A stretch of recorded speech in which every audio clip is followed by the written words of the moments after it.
right. What is up, Millennial Nation? This is Millennial Nation Worldwide, and I am the OG Millennial coming at you with some stuff about Druski and some stuff about Jake Paul, right? Both these guys have been in the news. One did some stuff, and the other one is responding to some stuff, right?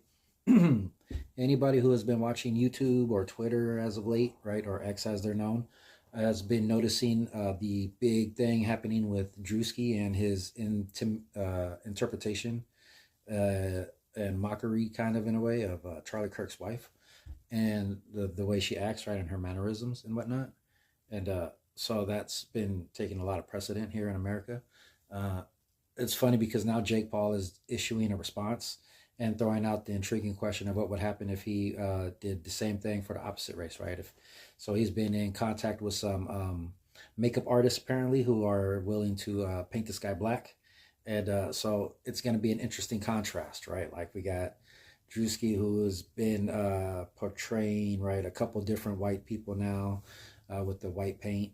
And it's provoking the Caucasians in America, right? The whites are getting mad. They're getting mad because it was just like 4 or 5 years ago they were told that they're no longer allowed to do blackface, right? So I could kind of understand, from the Caucasian perspective of like, hey man, y'all just told us a few years ago that we can't do this anymore, but here you are doing it, right? So I kind of get that. Maybe that's the half white in me. I don't know. Maybe a little bit of compassion for them, but I kind of get it a little bit, right? Like, but at the same time, I don't see what Drewski did or like what the Wayans brothers did in the movie White Chicks as being offensive and hatred towards the white culture itself, right? Because they were targeting specific instances, right, in mannerisms and lifestyle characteristics of a person, right?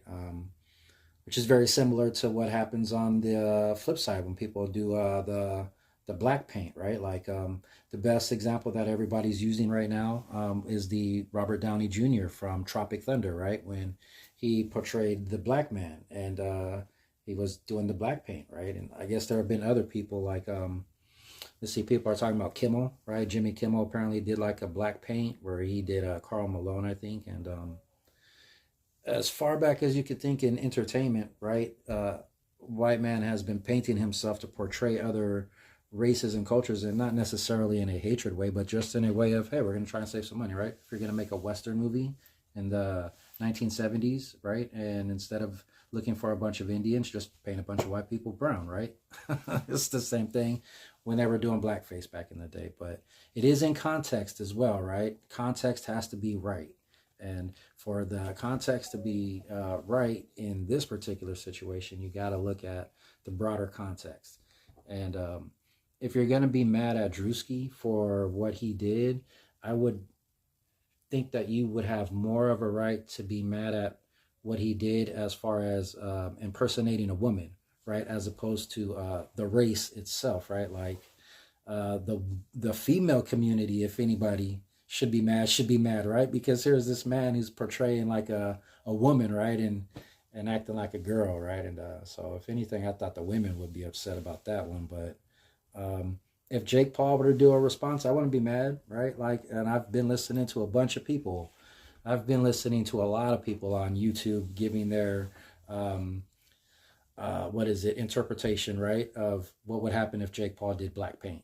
And, it was very interesting because a lot of people were like, hey, if you do it, just do it in the right context. Like if you're going to go out there and you're going to do like a comedy skit where you're making something funny about something, then it's all good. And that's the type of comedy that I personally like anyway. So for me, it's like, yeah, you could go do something like that. But whenever you do something like that on either side, yeah, you got to watch that little razor's line that you're walking on, because it doesn't take too much to go and start being like, oh, Aunt Jemima this and Aunt Jemima that, while you're doing a two-step with your big red lips and the black paint. Like, yeah, that could kind of be, I could understand how that can be taken out of context, right? Like, as opposed to Robert Downey Jr., who did a great job in the role Tropic Thunder, right? Like his role as a white man being a black man was on point, right? And so there it is. And because of that, like, yeah, if you're doing it in the right context of comedy, acting, satire even, right? Like,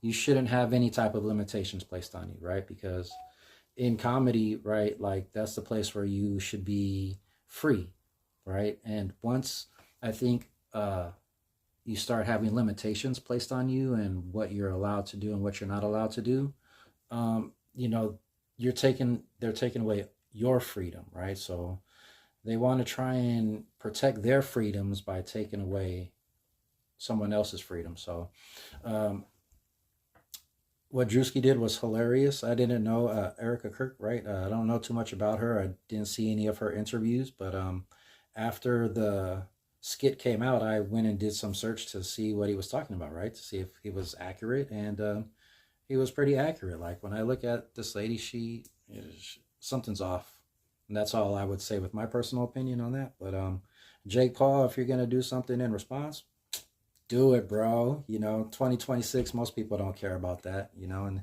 it would just add to the great distraction.